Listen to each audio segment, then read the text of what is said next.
मैं असीम मिस्त्री स्वागत करते हैं हमारे भारत देश के पूरी महिला जाति को हमारे लाइफ जर्नी मैथमेटिक्स क्लास पर। काफ़ी लोगों को ये ख्याल आ सकता है मन में कि इसकी ज़िंदगी की कहानी सिर्फ महिला जाति को क्यों कहना चाहती है, क्योंकि दरअसल बात कुछ ऐसा है कि हमारे भारत देश के महिला के साथ जो बर्ताव होती है वही बर्ताव मेरे साथ भी होती है। तो इसलिए मुझे लगता है कि मेरी ज़िंदगी की कहानी हमारे देश के महिला के अलावा और कोई अच्छी तरह से समझेगा नहीं।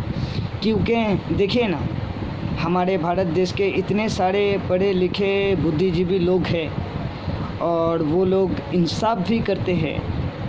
कहीं पे भी अगर किसी भी लड़की के साथ अगर बलात्कार होती है तो जिसने बलात्कार किया वो पूरा इज्जत के साथ बेझिझक यहाँ वहाँ घूमता रहता है, और जिसके साथ बलात्कार हुआ ये समाज के लोग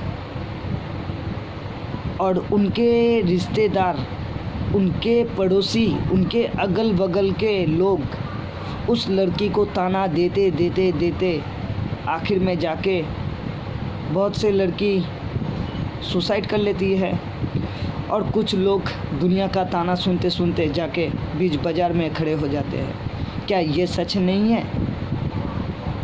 तो उम्मीद करता हूँ कि ये जो मेरी कहानी है हमारे भारत देश के पूरी महिला जाति के सीने के अंदर एक आग पैदा करेगा। मैं असीम मिस्त्री, मेरा जन्म 10 जनवरी 86 में हुआ। मैं एक बहुत ही मिडिल क्लास फैमिली से हूँ और काफ़ी कम उम्र में हमारे बाबूजी हम लोगों को छोड़ के चले गए थे। मम्मी ने बहुत मेहनत करके लोगों के घर पे कपड़ा बर्तन धोकर हम लोगों को खिलाया, लिखाया, पढ़ाया।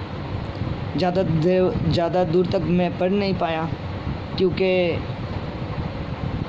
एक अकेली महिला, मुझे भी जन्म एक महिला ने ही दी है।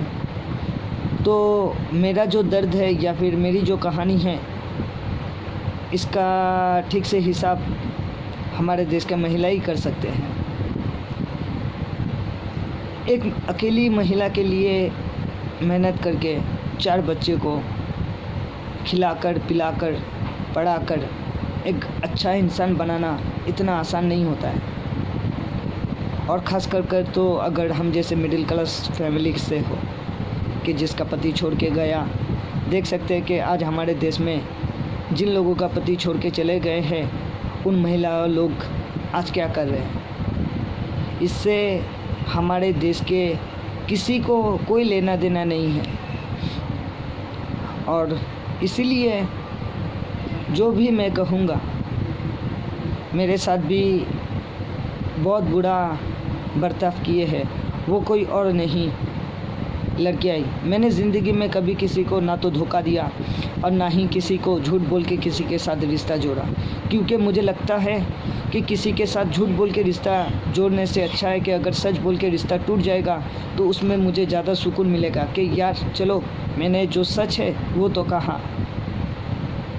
लेकिन दुनिया वाले कहते हैं कि सच कहो, लेकिन दुनिया वाले सच सुनना ही नहीं चाहते, सच देखना ही नहीं चाहते, और कहते हैं कि सच कहो, किससे कहे।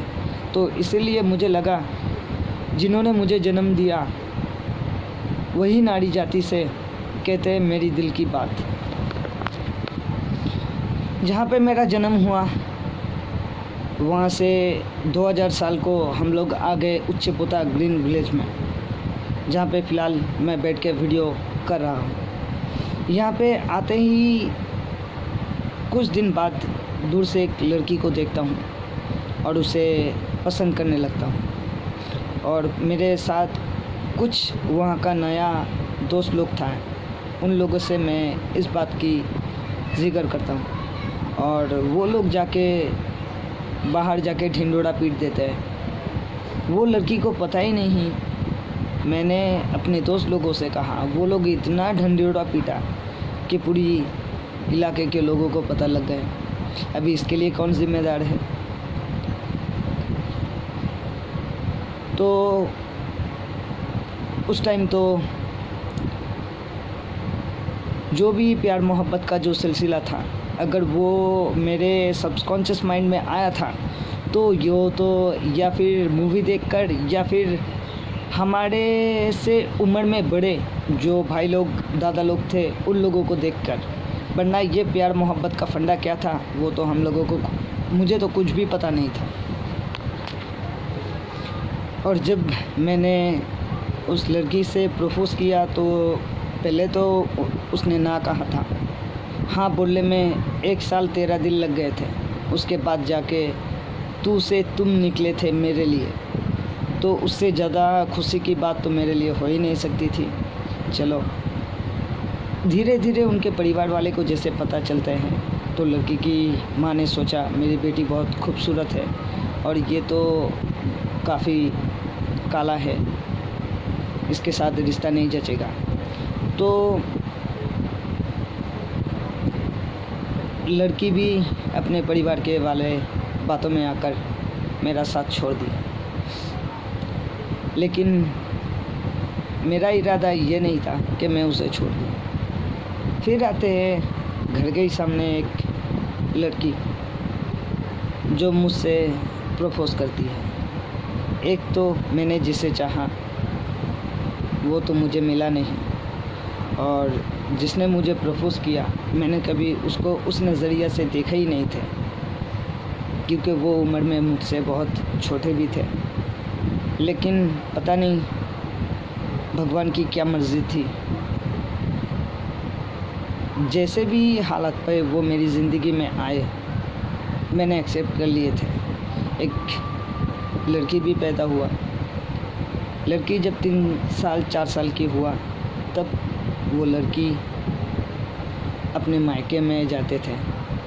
मुझे ये मंजूर नहीं था कि कोई मुझे कुछ दे और उसके बलबूते पर मैं ज़िंदगी गुजारूं।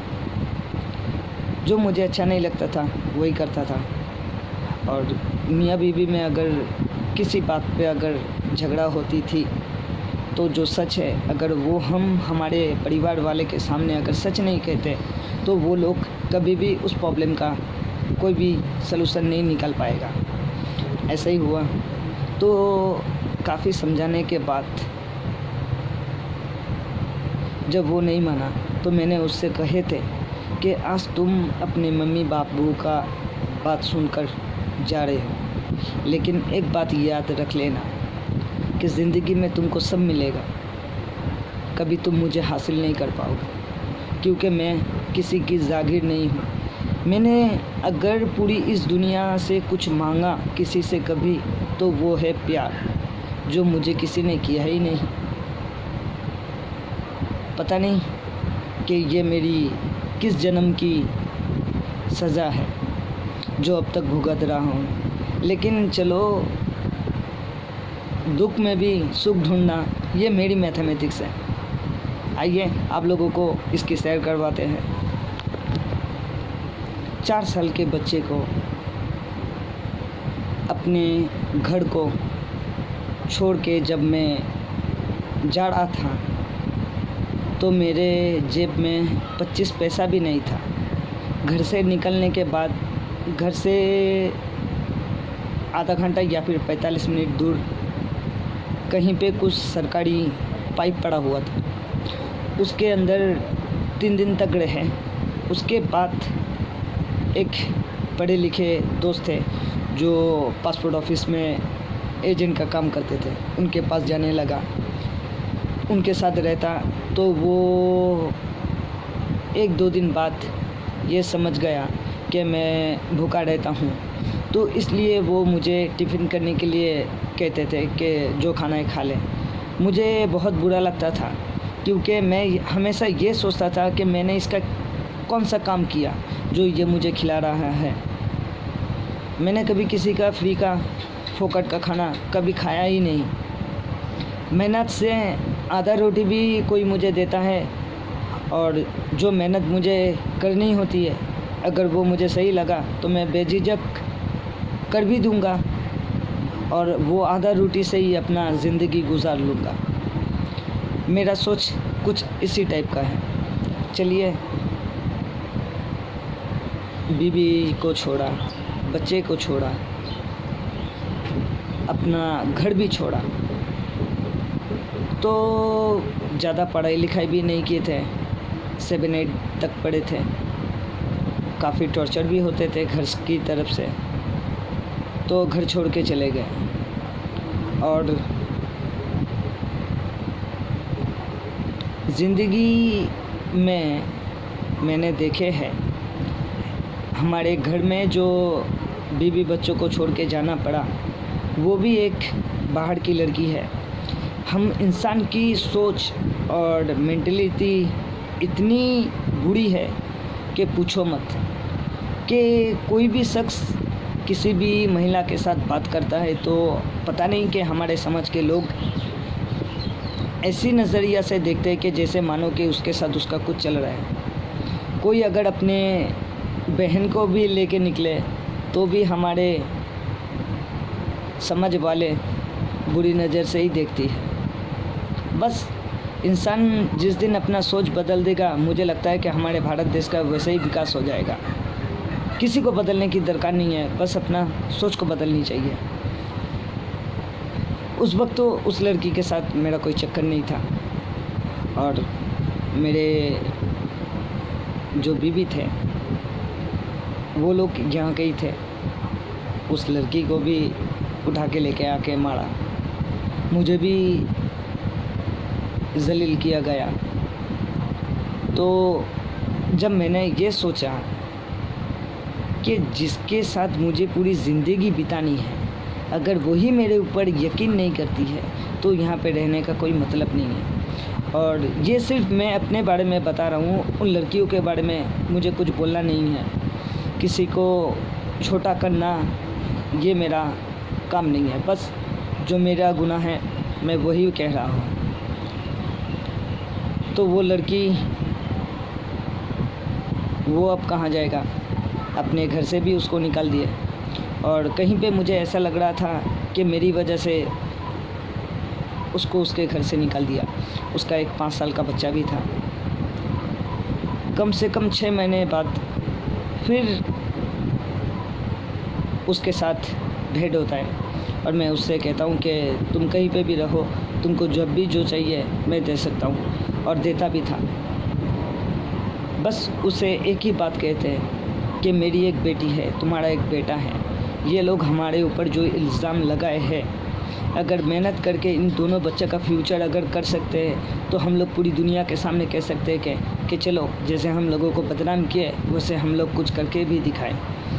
लेकिन उस महिला का सोच थोड़ा अलग था। उसका सोच यही था कि अपने बच्चे को किसी भी कदर बड़ा करना है, तब तक मुझे एक सपोर्ट की दरकार है, और वो सपोर्ट मैं ही था, बलि का बकरा। जैसे ही उसका बच्चा कमाने के लायक हो गए तो वो खुद ही बिन बोले चले गए। काफ़ी ढूंढा, नहीं मिला। उम्मीद करता हूँ कि हमारे देश के महिला लोग ये तो समझ सकते हैं, जैसे आप लोगों को भी दिल दुखता है वैसा मेरा भी दुखता है, क्योंकि हम भी इंसान ही हैं। फिर आते हैं हमारे समाज के दोस्त लोग, रिश्तेदार। कोसते इतना कोसा कि मैं तो हाबोली बन गया। फिर सोचा कि यहाँ पे रहने से बेहतर है कि चलो यहाँ से निकलते हैं, वरना ज़िंदगी तबाह हो जाएगी मेरी। दूर जाके रहने लगा। फिर भी काफ़ी लोग फ़ोन करते हैं, दोस्त लोग होते हैं। अकेला रहता हूँ, उन लोगों को भी बुला लेते थे। फिर से माजरा वही था। फिर बाद में एक 3 बच्चे की माँ के साथ दोस्ती होती है और उन्होंने एक बार फ़िल्म देखने के लिए मुझसे कहा, तो उनको जाके फ़िल्म दिखाने के लिए लेके गए। तो देख रहे हैं कि उनको चलने में थोड़ी दिक्कत है, उनका पैर में थोड़ा डिफेक्ट है, वो ठीक से चल नहीं पाएगा। तो इसलिए मजबूरन मैंने उसे पैदल नहीं चलवाया, गाड़ी में ही लेके गए। गाड़ी से ही अपने घर तक लेके आए। तो जब वो महिला मेरे घर पे आया तो वो देख के ताज्जुब रह गया। तो उन्होंने देखते ही कहा कि तुम्हारा बीवी कहाँ? तो मैंने उनसे शौक होके कहा कि आपको कैसे पता है कि मेरी शादीशुदा ज़िंदगी है? तो उन्होंने कहा तुम्हारा घर में जैसी सजावट है ये तो किसी शादीशुदा लोगों की घर की ऐसी हालत हो सकती है।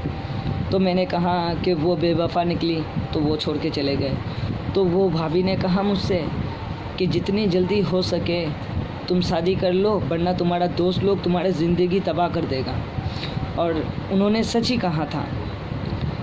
तो कुछ महीने बाद मैंने मजबूरन उस भाभी से ही कहा कि क्या आप मेरे साथ ज़िंदगी बिताना चाहोगी? इतना मैं आपसे वादा कर सकता हूँ कि इतना पैसा कमा के रख जाऊँगा, जो भी कमाऊँगा वो आप ही का होगा। पर उन्होंने कहा कि मैं 3 बच्चे का माँ हूँ, मेरा बेटा लोग शायद मंजूरी नहीं देगा, तो इसलिए उसके साथ ब्रेकअप। तो फिर वहाँ से मैं कहीं दूर चले गए अपने दोस्त के घर किराए पर। वो खुद आए थे मेरा सामान ले जाने के लिए। तो जैसे ही उसके वहाँ पे जाता हूँ, 13 दिन बाद एक लड़की शादीशुदा एक लड़के के साथ वहाँ पे किराए पे आते हैं और पूछता है कि यहाँ पे किराए के लिए कोई घर है? तो मैंने कहा है, मकान मालिक के साथ बात करवा देते हैं आपका। तो बात करवा दिया, दोनों वहाँ पे आए और किराए पे रखने लगे। आते हैं नेक्स्ट वीडियो में, तब तक के लिए ब्रेक लेते हैं।